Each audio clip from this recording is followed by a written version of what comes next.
남쪽 유다가 망한 다음에 약 70년이 되어서 이스라엘 백성들이 바벨론에서 돌아온 그 때입니다.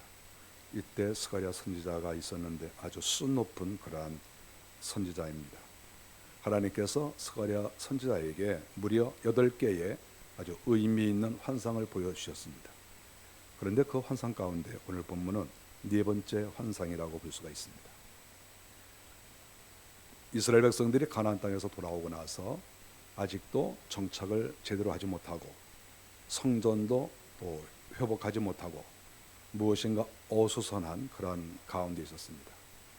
70년 만에 가나안 땅에 돌아와 보니까 제대로 된 것이 아무것도 없는, 다 망가져 버린 그러한 상태를 볼 수가 있습니다. 말도 이렇게 하나님의 나라에서 쓰는 말을 잘 쓰지 않고 또 이방 나라의 말을 많이 쓰고, 문화도 다르고 어떻게 보면 종교도 다르고 상당히 망가져 있는 그런 상태라고 볼 수가 있습니다. 이럴 때 하나님께서 스가랴에게 은혜를 주셔서 하늘을 보게 하시고 장차 어떻게 될 것이다 하는 것을 하나님께서 보여주셨습니다.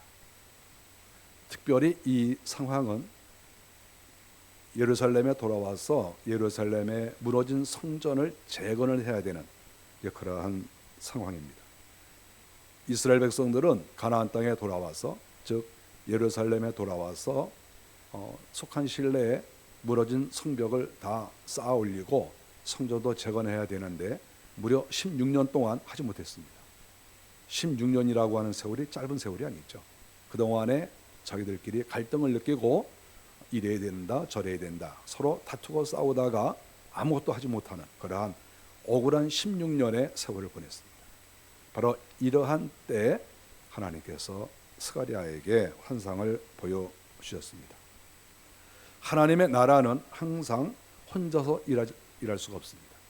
하나님의 나라는 하나님께서 사랑하시고 하나님이 준비하신 그러한 사람들이 서로 손을 잡고 연합해서 하나님의 일을 하는 것이죠.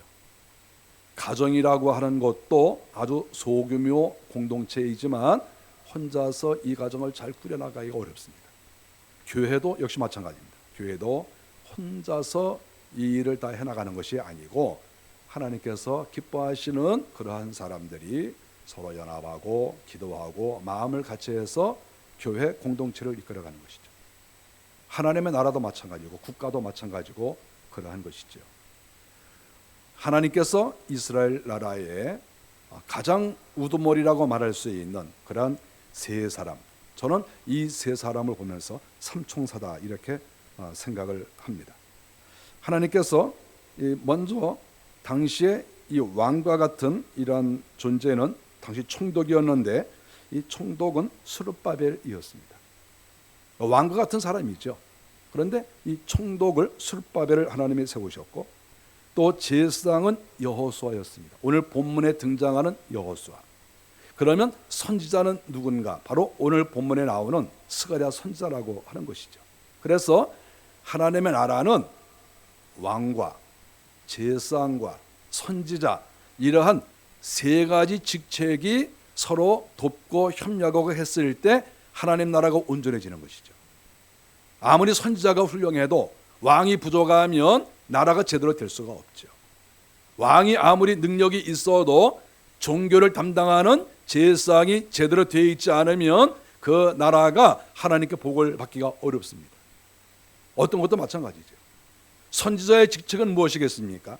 선지자는 왕이나 제사장에게 계속해서 하나님의 주시는 말씀을 전달하면서 이것은 잘했고 이것은 잘하지 못했다, 이것을 끊임없이 이야기를 해주는 그런 사람이 선지자인데, 이러한 왕과 같은 총독, 또 하나님의 성전을 맡은 종교를 맡은 대제사장, 그리고 선지자, 이 삼총사가 잘 어우러졌을 때 하나님의 나라는 성장하는 것이다, 이렇게 말할 수 있습니다.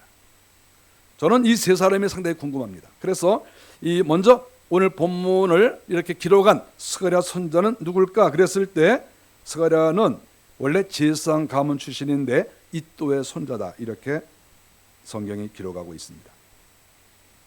스룹바벨과 함께 바벨론 포로에서 1차로 귀환한 제사장 중에 한 사람이다. 이렇게 느헤미야서가 말하고 있습니다. 제사장 가문이면서 선지자 일을 하고 있죠. 믿을 만한 사람이라고 볼 수 있습니다.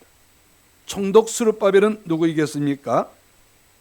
총독 스룹바벨은 유다 왕 여호야긴의 손자인데 바벨론 포로 후에 총독이 됐습니다. 원래 조상은 왕이에요. 그러니까 왕인데 바벨론 갔다 온 이후에는 독자적으로 왕을 할 수가 없으니까 바벨론이 임명한 총독이 된 것이죠. 다 가문이 훌륭합니다. 그러면 제사장 여호수아는 어떤 사람이겠습니까? 역시 이 사람도 바벨론 포로에서 돌아온 첫 번째 대제사장인데 그의 아버지는 성경 역대상 5장 15절에 보면 여호사닥이다 이렇게 나오고 있습니다. 아버지도 대제사장이었어요. 대제사장인데 아무리 세월이 70년 80년이 지나도 역시 아버지의 뒤를 이어서 제사장을 감당하는 대제사장의 역할을 감당하는, 그래서 여기에 등장하는 삼총사 이 사람들을 보면 다 부모가 한 역할을 다 그것을 세월이 아무리 지나가도 그것을 잘 이어받고 잘 감당한 사람들이었다. 나라가 망할 때도 이 사람들의 부모가 나라가 망할 때 그 사람들이 주인공이었는데 나라가 망한 이후에 세월이 다 지났을 때 그때 다시 그 후손들이 삼총사로서 이 나라를 재건하는 것이죠. 아버지 할아버지가 망쳐놓은 것을 그 아들 손자가 다시 재건하는 그러한 형태라고 볼 수가 있어요. 이 형태는 전혀 새로운 사람이 등장한 것이 아니라 이렇게 무한 책임을 여기에서 지고 있다는 것을 알 수 있습니다. 내 아버지가 책임을 져야 되고 내 할아버지가 책임을 져야 될 그 일을 지금 아들과 손자들이 감당을 하고 있다. 이것을 알 수가 있죠. 아버지 할아버지가 좋은 가정과 좋은 가문을 물려주면 내 아들 내 손자는 행복한 가정을 만들어갈 수 있어요. 그러나 아버지 할아버지가 건전치 못한 그러한 자랑스럽지 못한 가정을 물려주면 나중에 내 아들과 내 손자가 그거 다시 재건하고 그거 다시 회복하려고 고생 무지무지 하는 거예요. 그래서 이 세상은 절대 공짜가 없고 이 세상은 내가 수고하고 애쓴 것이 절대로 무의로 돌아가는 것이 없다. 그것을 성경이나 이 세상 살이에서 우리는 알 수가 있습니다. 그래서 어떤 사람이든지 자기가 살아있는 날 동안에 자기의 일을 잘 감당해야 돼요. 잘 감당하지 않으면 역시 아들과 손자 때에 가서 그것을 다 해결을 해야 되기 때문에, 감당해야 되기 때문에 그만큼 자식들을 괴롭히는 일이다. 그것을 우리는 성경을 통해서 알 수 있습니다. 먼저 1절에 보니까 스가랴가 환상을 보는 가운데 대제사장 여호수아가 여호와의 천사 앞에 섰는 것이 보였습니다. 스가랴가 환상으로 보는 것이죠. 대제사장 여호수아는 자기가 평상시에도 볼 수 있어요. 그런데 내가 내 눈으로 평상시 보는 거하고 하나님 앞에 서는 것, 하나님 앞에 서는 것은 환상으로야 보는 것 아니겠어요? 내가 얼마든지 볼 수 있죠. 개인적으로 식사도 할 수 있고. 그러나 하나님 앞에 선 것을 본 거예요. 스가랴가 보니까 하나님 앞에 섰어요. 여호와 하나님이 섰어요. 그런데 여호와 하나님께서 계시는데 그 자리에는 천사가 또 있었다. 그래서 1절에 보면 천사 앞에, 여호와 하나님 앞에 섰다기보다는 천사 앞에 선 거예요. 그럼 여기에서 말하는 이 천사는 누굴까? 그랬을 때 주석을 보면 대부분의 학자들은 여기에서 말하는 천사를 구약에 계셨던 그리스도라고 보고 있어요. 대부분이 그렇게 생각해요. 구약에 계셨던 성자 하나님, 그리스도, 태어나셨을 때는 예수, 그분이 이제 계셨는데 그분 앞에 선 것이죠. 예수 그리스도는 이 땅에 태어나서 예수란 이름이 붙여졌지만 이 땅에 태어나시기 전부터 하늘나라에서 하나님의 사자요 또 두 번째 하나님 그리스도이신 것이죠. 그러니까 지금 이때 당시는 예수님이 태어나신 때가 아니기 때문에 500년 전이니까 결국 예수 그리스도가 하늘나라에 계셨을 때 그분 앞에 대제사장 여호수아가 섰다 이 말이죠. 예수 그리스도가 진짜 대제사 아니겠어요? 대제사의 원리인 그분 앞에 시대마다 변하는, 죽고 다시 또 세워지는 그러한 대제상, 한계가 있는 그런 대제상이 대제상의 본체이신 성자 그분 앞에 섰다, 이렇게 지금 성경이 말씀을 하고 있습니다. 그 앞에 선 이유가 무엇이겠습니까? 그 자신의 행실에 대한 평가를 받아야 됩니다. 사람은 누구나가 주님 앞에 서는 것이죠. 주님께서 그 사람의 잘하고 잘못한 일을 평가하시고, 또 은혜를 주실 일이 있으면 은혜를 주시고, 또 혹시라도 벌을 내릴 것이 있으면 벌을 내리시는 그러한 일을 하늘에 계신 그리스도께서 하신다고 하는 거예요. 이 땅에 어떤 사람이 주님 앞을 피할 수가 있습니까? 아무리 왕이라도 주님 앞에서 피할 수가 없어요. 이 땅에 어떤 사람도 사람의 눈은 피할 수 있지만, 세월은 피할 수 있지만, 그러나 주님 앞에는 피할 수가 없죠. 그 사람의 모든 행실에 대해서 우리 주님께서 평가할 날이 분명히 오고야 말 것입니다. 1절에 보니까 사탄이 그의 오른쪽에 서서 여호수아를 대적하였다, 이렇게 말씀하고 있습니다. 여호수아가 주님 앞에 섰는데 사탄이 등장을 하는 거예요. 우리가 여기에서 사탄이 어떻게 하늘나라에 올 수 있느냐, 이렇게 우리가 또 얘기를 할 수 있어요. 하늘나라에는 올 수가 없겠죠. 그래서 이곳은 하늘나라이긴 하늘나라이지만 사탄이 그래도 잠깐 들락거릴 수 있는 그러한 어떤 협소한 어떤 장소일 것이다, 이렇게 생각을 해요. 하늘나라 전체를 사탄이 돌아다니면 되겠어요? 그러니까 이러한 심판을 받는 그러한 아주 적은 장소에 사탄이 이렇게 왔다고 볼 수가 있습니다. 이 사탄이 와서 여호수아의 죄를 들춰내죠. 사탄이 하는 일은 무엇입니까?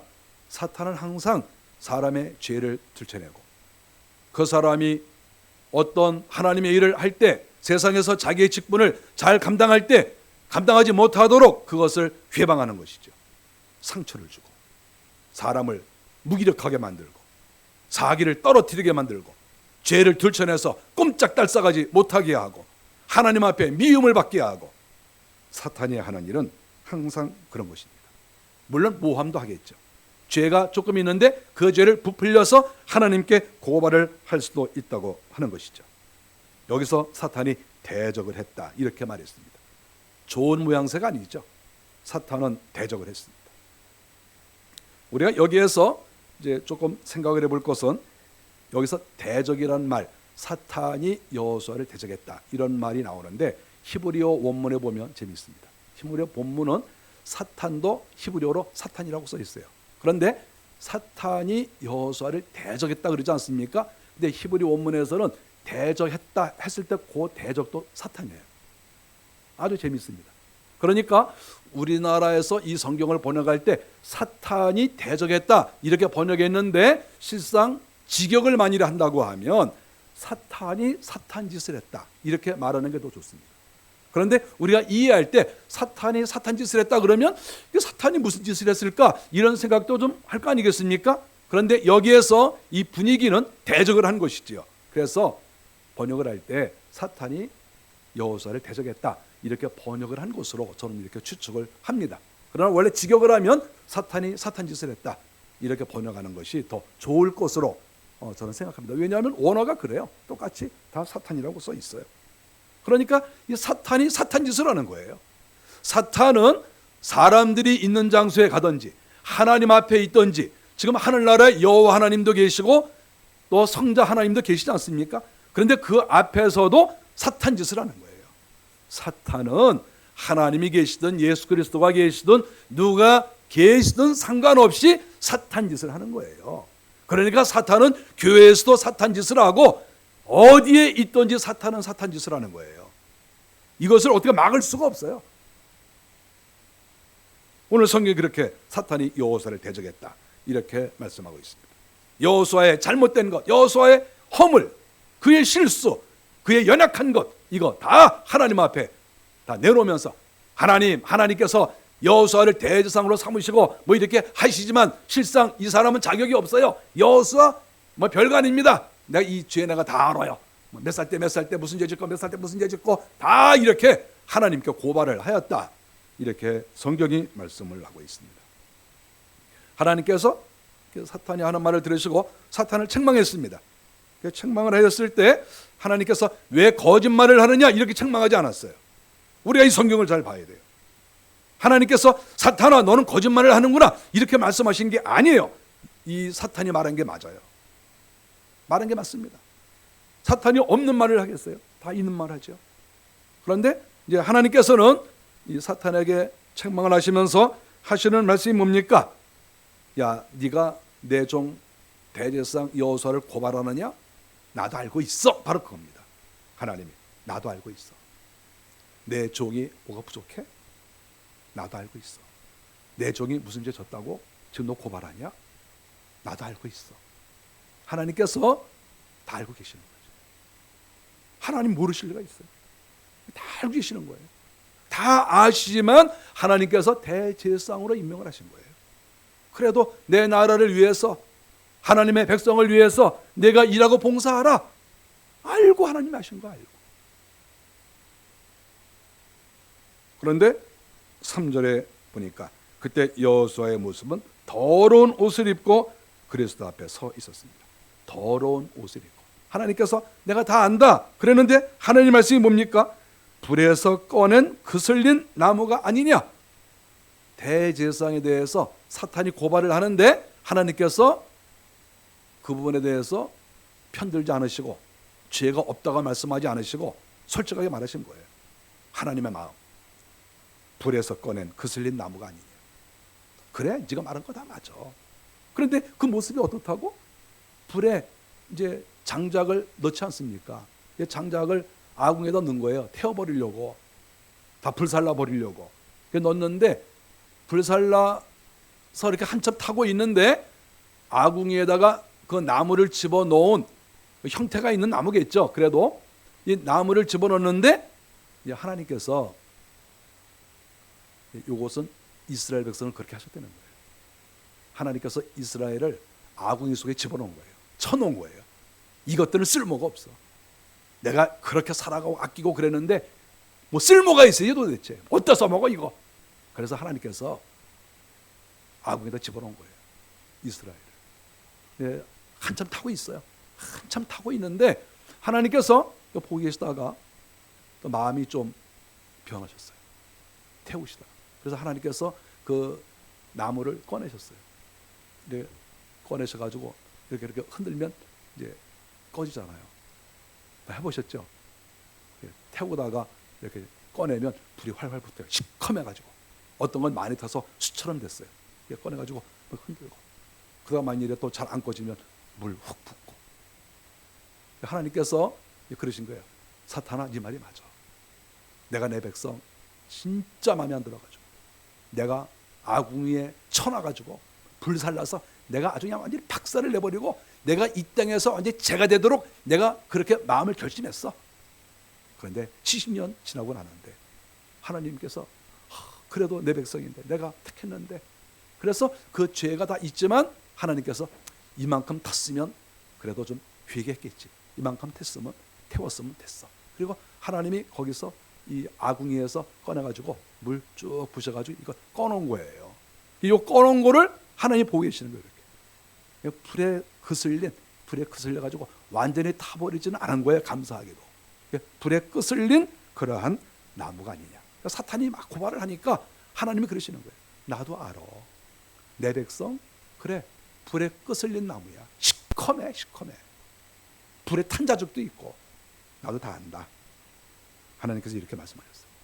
말씀하셨는데 여호수아의 모습을 보니까 정말 더러운 옷을 입은 거예요. 시커먼 그 태웠을 때 시커멓게 이게 변질된 그러한 모습처럼 대제사장인 여호수아가 대제사장의 옷을 입고 있는데 이 옷이 시커먼 거예요. 이 더러운 거예요. 대제사장은 하나님 앞에 제사 드리는 사람인데 그곳이 깨끗하고 청결해야 되는데 시커머니까 이게 말이 되겠어요? 하나님이 그 제사를 받으시겠어요? 죄가 가득한데 어쩌다가 죄가 이렇게 좀 묻은 것도 아니고 어쩌다가 조금 더러워진 것도 아니고 죄가 가득한데 시커먼데 어떻게 하나님이 그 제사를 받으시겠어요? 우리가 이거 똑바로 알아야 돼요. 우리가 회개하는 이유가 무엇입니까? 옷을 깨끗이 하는 거예요. 회개하지 않은 사람은 그 예배를 하나님 받질 않아요. 어떻게 더러운 옷을 입었는데 하나님이 그 예배를 받으시겠어요? 회개가 안 된 사람의 예배는 하나님 받지 않으세요. 100번 1000번 예배를 드려보세요. 하나님이 그 예배 받지 않아요. 하나님이 그렇게 말씀하지 않았습니까?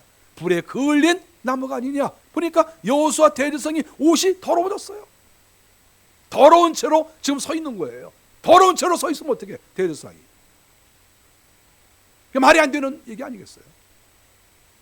이런 상태인 거예요. 지금 하나님께서 이스라엘 나라를 회복시키시려고 총독을 세우시고 대제사장을 세우시고 선지자도 세우시고 다 삼총사들을 다 이렇게 모아서 출발을 하려고 하는데 한 사람이 부족한 거예요. 한 사람.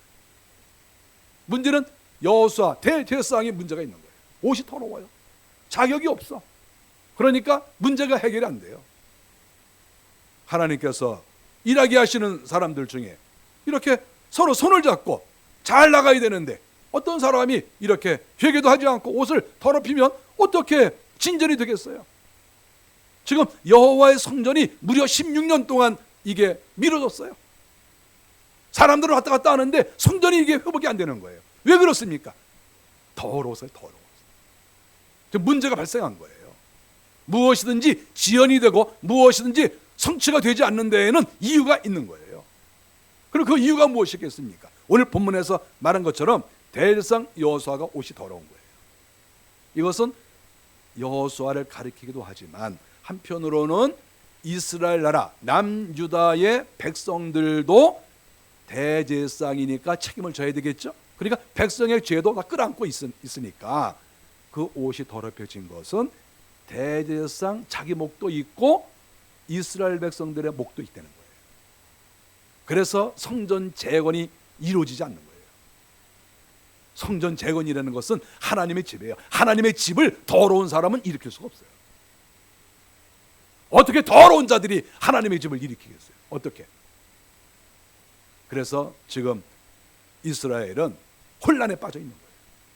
돌아오기는 돌아왔는데 아무것도 진전이 되지 않는 그런 상태인 거예요.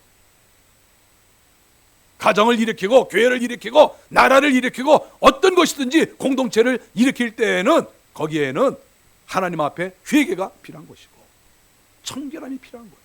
옷을 갈아입어야 돼요. 옛날 옷을 다 벗어던지고 하나님께서 입혀주시는 새로운 옷을 입지 않으면 우리는 결코 어떤 것이든지 이루어내지 못하고 이럭저럭 인생 살다가 이럭저럭 인생 끝나는 그러한 비참한 최후를 맞이한다. 그것을 오늘 본문이 가르쳐주고 있습니다. 이스라엘 백성들이 바벨론에서 돌아오긴 돌아왔지만 여호수아의 모습처럼 초라한 모습을 가지고 있었어요. 하나님은 하나님의 백성이 초라하게 사는 거 좋아하지 않습니다. 왜 자기의 자식이 초라한 걸 좋아하겠어요? 자식을 가지고 있는 분들, 여러분들 내 자식이 초라하게 사는 거 원하시는 분 계십니까? 그럴 수가 없어요. 자기의 자식은 이 땅에서 행복하게 능력 있게 살기를 다 원하는 거예요. 하나님의 마음도 똑같습니다. 왜 자기의 자녀들이, 자기를 믿는 자식들이 이 땅에서 초라하게 살기를 원하시겠습니까? 그럴 수가 없어요. 지금 대제사장 여호수아의 모습은 바람직한 모습이 아니라 그의 현재 상태를 보여주는 것인데 초라한 모습이다. 아무짝에도 쓸데없는 그러한 모습을 하고 있는 거예요. 쓸데가 없는 거야. 쓸데가 거슬몰정한데 아무짝에도 쓸데없는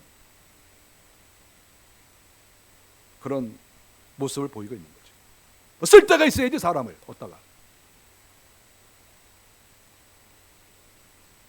하나님께서 4절에 보니까 여호와께서 천사들에게 여호수아의 더러운 옷을 벗기라 이렇게 명령을 했습니다. 옷을 벗겨라. 옷을 벗기는 이유는 새 옷을 입혀주시기 위해서 그런 것이 아니겠습니까? 이사야 64장 6절에 보면 결국 더러운 옷은 그것은 죄악을 가리킵니다. 죄가 있으면 옷이 더러워져요. 그래서 하나님께서 그 옷을 벗겨라 이렇게 말씀을 하신 거예요. 저는 이 옷을 벗겼을 때 왜 벗기셨을까 여러 가지 생각을 했습니다. 어쨌든 대제사장 여호수아가 그동안에 회개를 많이 했을 것으로 생각합니다. 또 하나님께서 이스라엘 나라에 내리신 진노가 어느 정도 죗값을 받았다고 생각합니다. 그래서 이제 하나님께서 자 이제 이만큼 벌을 내렸으니 내가 용서를 해야 되겠다. 대제사장 여호수아도 회개를 많이 했으니 내가 이제 이쯤에서 이제 옷을 갈아입혀야 되겠다. 이렇게 하나님께서 작정을 하시고 더러운 옷을 벗기라고 하시고 이제 새로운 옷을 입혀 주셨다. 이렇게 성경은 말씀하고 있습니다. 남쪽 유다 백성들이 바벨론의 포로로 갔다가 돌아와서 70년 동안 이제 지나는데 성전 재건에 힘쓰지 않고 내분이 일어나 서로 싸움질만 하다가 또 여러 가지 죄도 많이 졌죠. 그것이 학개서 1장 4절 6절에 나옵니다. 우리 인간은 별 수가 없어요. 맨날 죄 짓는 거죠. 우리가 누가 죄를 가장 적게 지느냐 이게 제일 중요한 것이지 죄를 아주 안 질 수는 없어요. 그러나 최대한도로 우리가 애를 써서 죄를 줄여 나가야 돼요. 죄를 줄여 나가고 그리고 또 죄를 졌으면 또 회개하고 이렇게만 열심히 하면 하나님께서 우리를 기뻐하실 겁니다.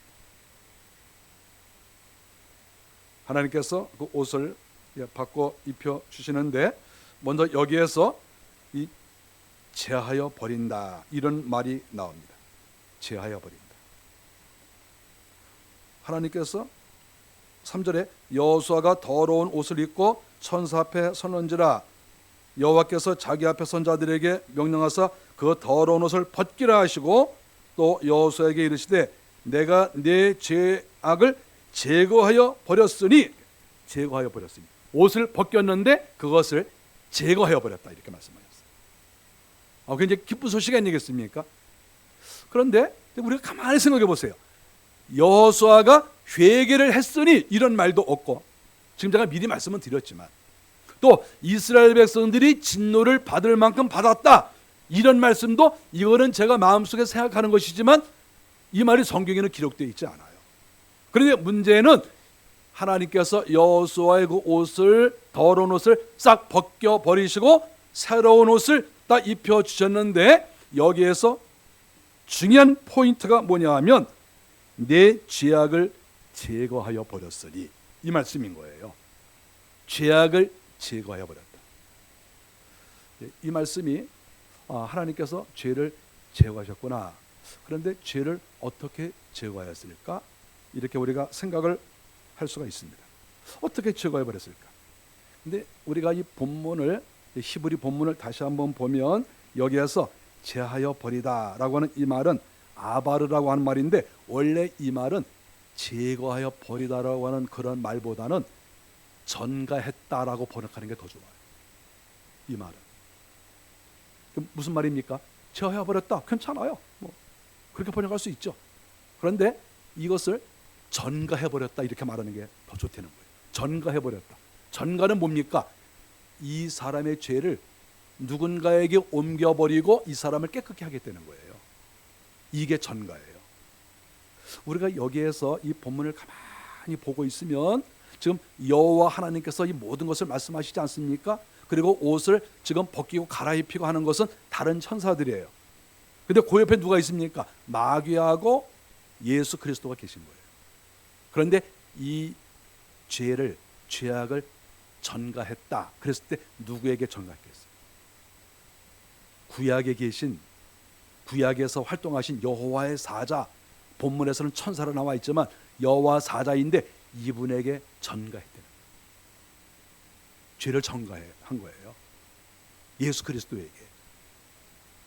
우리가 예수님이 이 땅에 오셔서 십자가에 달려 죽으신 그 후에만 예수님이 우리의 죄를 담당하신 게 아니고 예수님이 오시기 이전부터 구약 시대에도 역시 죄는 예수 그리스도가 담당하시는 거예요.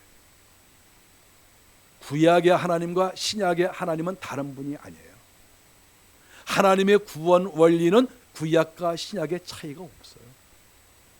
그래서 여호와의 천사에게 이 죄를 전가했다.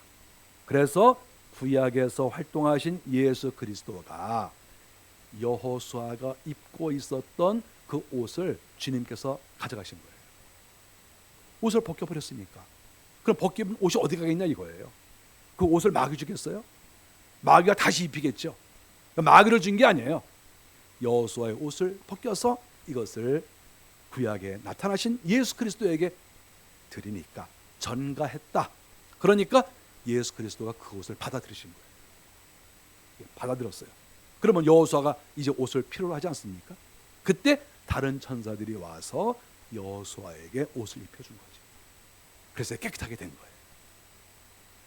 여호수아가 회개가 좀 부족했어도, 또 이스라엘 백성들이 하나님 앞에 진노를 받았는데 그 진노가 다 채워지지 않았을지라도 그 죄를 옆에 계신 그리스도가 다 맡아주신 것이죠. 모르죠. 또 여호수아가 못되게 굴면 맞고 있었던 옷을 주님께서 여호수아 이리 와봐. 내 옷을 확 다시 줘가지고 더러운 게 그냥 다시 또 입힐지는 모르지만, 그러나 특별히 죄를 짓지 않는 한 그런 일이 있겠습니까? 주님께서 옷을 받아들이신 거죠. 그것이 오늘 본문에서 말하는 그러한 내용입니다. 이제 여호수아는 아름다운 옷을 입었습니다. 때묻지 아니한 깨끗한 그런 아름다운 옷을 입었습니다. 거룩한 옷이지요. 얼마나 영광스럽습니까? 이제야말로 대제사장으로서 나라를 위해서, 하나님의 성전을 위해서 일할 수 있는 자격을 비로소 갖추게 되었다 하는 것입니다. 하나님의 나라를 위해서 일하는 사람은 진실밖에 우리는 제로가 될 수가 없어요. 다른 건 안 되는 거예요. 진실만, 거룩함만이 하나님 나라에서는 제로가 되는 거예요. 어떤 술수와 부정과 참소 이런 것들로 하나님의 일을 할 수가 없어요. 되는 것 같지만 부정하고 참소하고 거짓말하고 사기치고 이렇게 하면 뭔가 처음에는 되는 것 같지만 조금만 시간 지나가면 절대 될 수가 없어요. 왜냐하면 거기에는 마귀가 역사하니까. 그래서 안 되는 거예요. 진실이 있을 때는 거기는 주님이 역사하지만 죄가 있으면 거기에는 마귀가 찾아오는 거예요. 그래서 아무리 교회라도 일이 될 수가 없어요. 항상 그래서 하나님의 사람들은 하나님 앞에 진실로 일해야 되겠다, 이런 마음으로 회개에 힘써야 됩니다. 그러나 아직도 갖춰지지 못했습니다. 스가랴가 딱 보면서 환상을 딱 보는데 이제 옷은 갈아입었습니다. 그런데 머리에는 대제사장이 쓰는 관이 없어요. 그 관은 성결의 관입니다. 성결, 거룩함. 거룩함의 관이 없어서 스가랴가 하나님께 기도를 했습니다. 정결한 관을 그의 머리에 씌우소서. 대제사장의 무기는 정결입니다. 대제사장이 어떤 것이 무기겠습니까? 머리 좋은 거요? 머리 좋지 않아도 돼요. 대제사장이 주먹이 세야 됩니까? 주먹 세지 않아도 돼요. 대제사장이 무슨 키가 커야 됩니까? 키 작아도 상관없어요. 대제사장의 가장 중요한 것이 무엇입니까? 정결이야, 정결. 회개해서 깨끗해지는 것. 이것이 가장 큰 무기인 거예요. 그래서 스가랴가 하나님께, 하나님, 정결한 관을 그의 머리에 씌워 주십시오. 그래야 대제사장이 되지 않겠습니까? 그랬더니 과연 천사들이 그 머리에 정결의 관을 씌워줬습니다. 완벽하게 됐습니다. 이것을 하나님께서 스가랴에게 보여주셨습니다.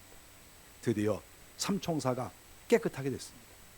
총독 스룹바벨, 대제사장 여호수아, 그리고 스가랴 선지자, 하나님의 나라를 책임지는 삼총사들이 이제 다 자격을 갖추고 깨끗해지고 하나님 마음에 드는 사람들이 되었습니다. 이제 자격을 갖췄으니 하나님의 나라를 위해서 일을 해야 되겠죠. 거룩한 사람들이 손을 잡아야만이 성전이 회복이 되는 것이고 하나님의 나라가 회복이 된다 하는 것을 여기서 가르쳐주고 있고, 삼총사 가운데 가장 마지막 대제사장 여호수아의 문제가 해결되고 나서 드디어 예루살렘 성전이 회복이 돼가는 그런 길을 걸어가고 있었다 하는 것을 성경이 가르쳐주고 있습니다. 하나님의 나라에서는 자격이 있어야 됩니다.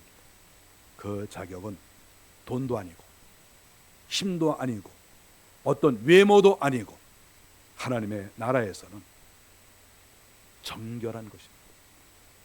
하나님의 나라에서 우리가 교회에서 일꾼을 세울 때 이 사람이 회개를 많이 했는가, 이 사람이 정말 거룩한 옷을 입으려고 애를 쓰는가, 이것이 첫 번째이면서 어찌 보면 이것이 전부라고 말할 수 있는 그런 것이죠.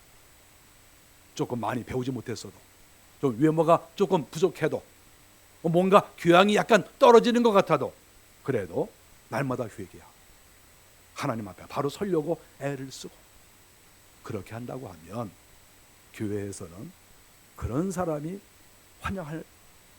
환영을 받을 만한 사람, 또 그런 사람들이 손을 잡아야 하나님의 교회가 정상이 된다. 그것을 이 본문이 가르쳐주고 있어요. 벌써 이제 1년이 다 지나갔어요. 11월 달이 됐습니다. 우리 이제 내년도 일꾼을 생각을 해야 되는 시점에 또 왔어요. 그랬을 때 내년도에 우리가 일꾼을 세울 때 어떤 사람으로 우리가 살아가야 될 것인가, 그것을 우리가 생각을 해야 될 것이고, 그 답을 오늘 본문이 주고 있다. 우리는 이거 분명히 생각합니다. 여러분이 가정을 세우기를 원합니까? 하나님의 나라를 바로 세우기를 원합니까? 여러분 회개하세요. 깨끗해지십시오. 그래야만이 하나님이 여러분을 쓰시고 거기에 아름다운 열매가 있습니다. 우리 모두가 다 그러한 자격을 갖추시기를 간절히 바랍니다. 기도하겠습니다.